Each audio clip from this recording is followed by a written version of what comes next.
So before I get to today's interview, I want to say thank you to everyone who's been watching, sharing feedback, liking our videos, and we are committed to bringing you more of those. And with that, I want to mention that if you are interested in coming on and discussing more about your company and what you're up to nowadays, reach out to me, let me know, and you can find the information on my website, thunderintel.com.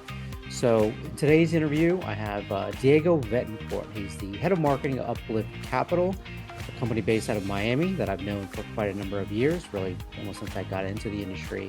So they're rapidly growing, and I thought it'd be great to speak with them and see what they've been doing in order to do so. Without further ado, let's get to it. And I want to welcome Diego Vetencourt. Diego, thanks for being on with me. Thank you, Shane. I appreciate the opportunity. Definitely, definitely. And we got a number of things I want to talk to you about. We'll go over, how you got in the industry and what Uplyft Capital is doing. Of course, that's who you work for, is Uplyft Capital, if I didn't mention that name. Your technology and automation that you implemented recently and kind of what your outlook is for the next year. So yeah, let's get into how you got started with Uplyft or even in the industry. I actually got started in a place called Dynamic Capital as a junior SDR position. I migrated here to Uplift due to the fact that we had inbound leads instead of cold calling, and eventually ended up being head of marketing due to coronavirus, basically, Mm, and the opportunity to automate a lot of their workflows. okay. And that's how I scaled my own career here and in the industry. Very nice. Very nice. Okay. And so give us a little bit more background on Uplyft then. What are you guys up to now and kind of how everything is situated? I think Uplift started about 8 years ago, and coronavirus changed all of our dynamics internally and externally. We had to rethink how we're going to spend the budget and the partnerships that we had. Hmm. We were really depending on a lead provider exclusively. So we decided to diversify the opportunities that we had in place with the resources that we had on that time frame, and basically just started growing each channel independently, and that helped us scale the organization dramatically. I would say 10x over the last 2 years, due Okay. to the fact that we weren't just depending on one partner alone, Hmm. but rather we have organic traffic, SEO, PPC, affiliate, and that has been our main driver over the last 2 years, scaling those channels effectively without spending and overspending budget unnecessarily. That's amazing. You said 10x, right? I mean, you've grown that much in the last couple of years. Yeah. We were a team of 10 people Okay. back in 2020, and Mhm. right now we are 72 and counting. Okay. Wow. That's great. And that's not, typical size. I mean, you guys are mostly direct funding, correct? And Yeah, how's the business kind of made up if you can share? we're slowly scaling there. Okay. I would say that we started being 5% direct funder, 95% broker. Now we're 50-50. Okay. Got it. Got it. Okay. So then, talk to me about the technology or any automation that you guys have been working on or implemented and how it's been helping you guys in underwriting or things of that nature. Yeah, I think this was a pivot for us to like scale outside the industry standards. We were mainly using Salesforce as our CRM, and we decided to create our own. Eric Kigathi, the head of technology, Hmm. was in charge of this operation, and that allowed us to customize and sprint a lot of features that you don't have available in any other software, Okay. exclusively for the MCA industry. And it's been amazing to be able to iterate on a weekly basis with what the closers, account executive, SDRs needs. And as soon as they request something, we provide them on a weekly basis. So is if they request a specific feature, we're able to provide it to them. So we Oh, really wow. focus on building like a engineering team of five over the Okay. last 2 years that allows us to sprint those features and our own software, basically our own CRM. That's great. I think that's probably the way to go, right? Because if you're just building always on top of Salesforce, you don't have control of the main You actually lose product. enterprise value that way. With It's Salesforce, you mean?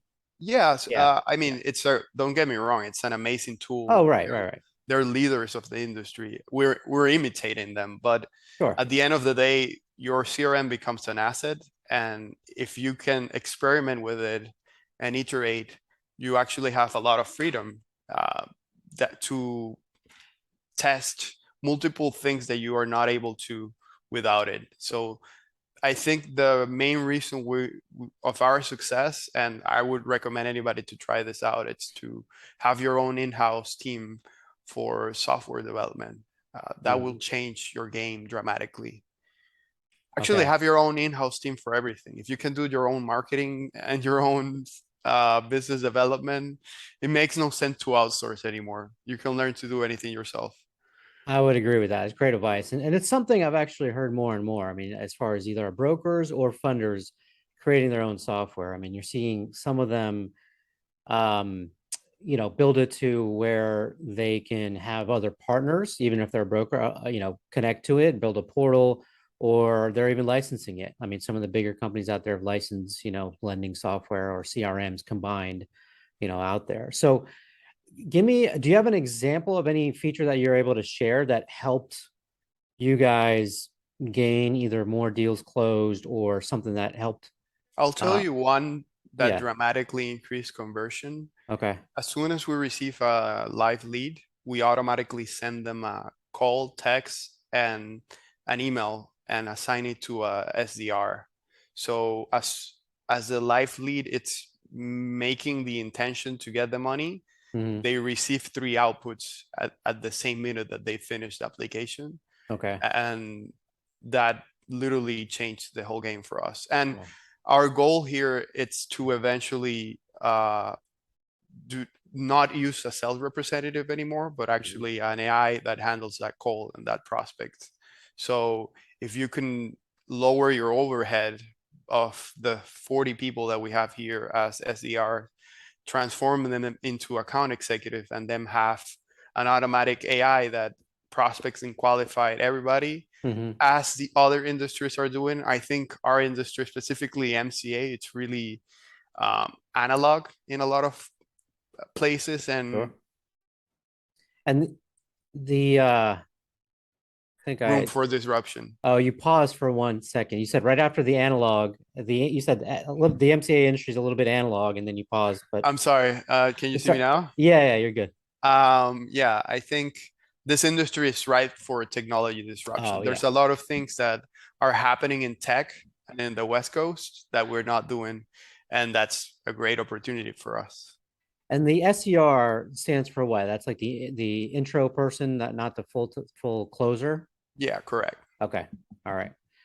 Um, okay. So getting the in touch with the lead as soon as possible in three different channels is what's kind of made. I mean, it's gotten their attention and gets them on the phone or response quicker, beats Correct. other companies to the lead. Got it. Okay. All right. Correct. Um, and so what's your outlook for the next year or so? So I think it's two.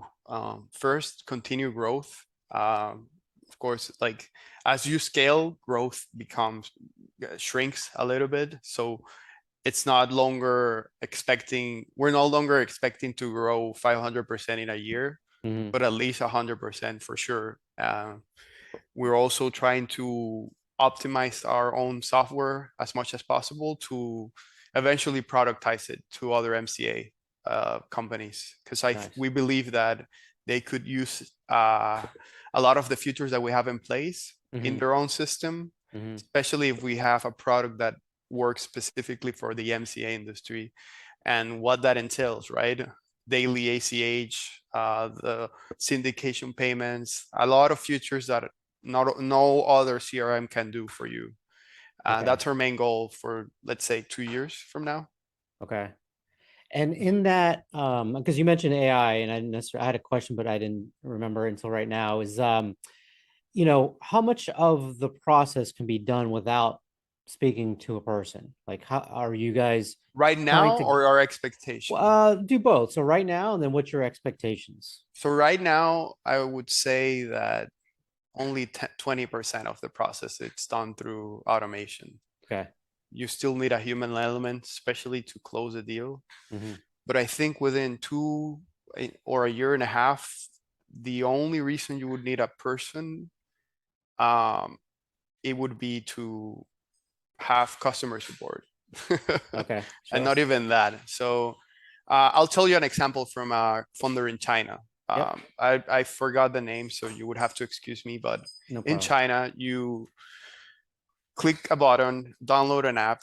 The app scans your face, and due to the amount of variables that they have, they Hmm. provide you with an offer in that exact minute, and you can accept it or not, Oh wow. and you can have the money deposited into your account within 5 minutes. Wow. So that's where I think we're going. We still don't have that technology here. I think Because AI in China, it's just way ahead. that's using now when it scans your face, it instantly is pulling up all the background that they have on file, right? It's Yeah, and that's the thing. everything, Like, of social course, like media or China has way more information on the data their, points. yeah, of Yeah. course, yeah, they have once they do the face recognition, the amount of data points that they're collecting, it's in the thousands. So Wow. that's why they're able to provide those. So they're way ahead of the game. I'm Yeah. not, Yeah. it's not a compliment. It's scary as well. So, but I Correct. think Yeah. that's I think that's where we're going. Yeah. Because that's the whole, kind of Big Brother, and they're in, Yeah, exactly. In they're 1984. right. Right. Yeah. They're filmed everywhere, and that's not there, even, there's there's gotta no be no a there's option gotta to be get a out. balance. There's gotta be a Correct. balance. Yeah, yeah, and unfortunately, it creeps up on every society, I think, unless you kind of put an end to it. So, But I think okay, I think at the end of the day, everybody in this industry and every customer is coming to solve a problem. The faster you can solve it for them with the least amount of barriers, it's the ultimate goal. right, right, yeah, less friction, get them what they want as soon as they want it, and they'll be off and running. Got it, got it. Okay, what else would you want? We have mostly industry folks watching, business owners. What else would you want them to know about Uplift and yourself, and you know, Oh, uh, I think we talk enough about Uplyft. okay, all I don't right, wanna I don't wanna throw more flowers into it. I appreciate the opportunity though. okay, I think sure. it's great. I would advocate for technology and to people to embrace it and to stop treating this industry as if it's 2006 and Right. treat it as 2022. Yeah. No, agreed. Okay. All right. Well, good. Well, Diego, I appreciate you coming on. We might have to do this again sometime, get some updates of where you guys are at. But thank you so much. I And appreciate you, Shane. I'll put your information down below, and everyone can reach out to him as need be. But great conversation with Diego. Thanks, and we'll see you all in the next video.